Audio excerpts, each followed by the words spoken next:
देखिए हर खबर यहीं पर। सब्सक्राइब कीजिए TV9 Bharatvarsh.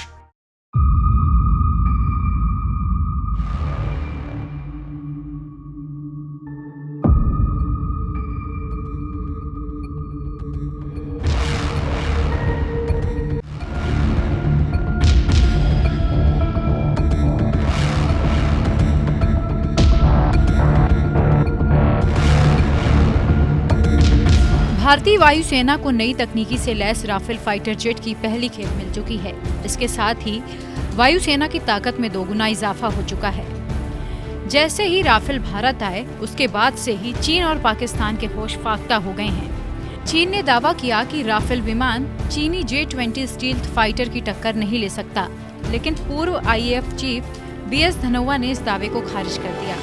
Online media reports के मुताबिक एक चीनी सैन्य विशेषज्ञ ने यह दावा किया कि राफेल केवल भारतीय वायुसेना के सुखोई 30 MKI जेट से बेहतर है, लेकिन चीनी PLA J-20 लड़ाकू से निचली पीढ़ी का विमान है। चीनी सैन्य विशेषज्ञ ने कहा ये केवल 1/4 पीढ़ी से अधिक उन्नत है। बाकी इस विमान में और कुछ ज्यादा खास नहीं है। विशेषज्ञों के हवाले से चीनी वेबसाइट ने दावा किया कि राफेल केवल एक 3rd+ जेनरेशन फाइटर जेट है, लेकिन J-20 जैसे एक स्टील्थ 4th जेनरेशन विमान से इसकी कोई तुलना नहीं है।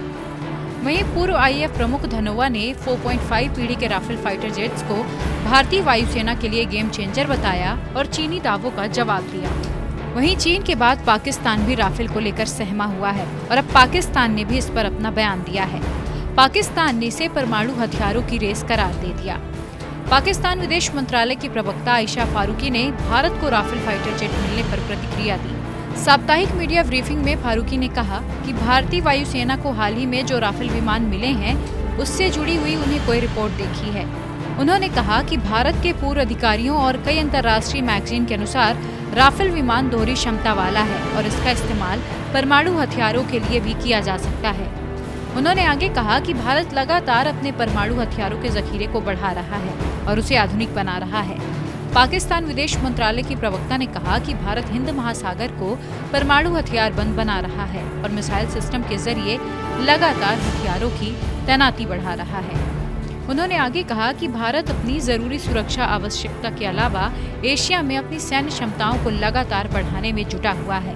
फारूकी ने कहा कि पश्चिम अपने संकीर्ण कारोबारी हितों के लिए भारत को इन हथियारों की पूर्ति और तकनीकी देने में मदद कर रहा है। आपको बता दें कि 5 राफेल विमानों के भारतीय वायुसेना में शामिल होने के साथ ही उसकी ताकत में कई गुना का इजाफा हो गया है।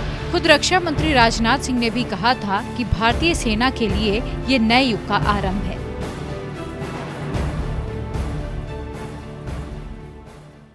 TV9 नेटवर्क 5 भाषाएं, हिंदी, तेलुगु, कन्नड़ा, मराठी और गुजराती, 48 करोड़ इंप्रेशंस, देश का number 1 news network TV9 network.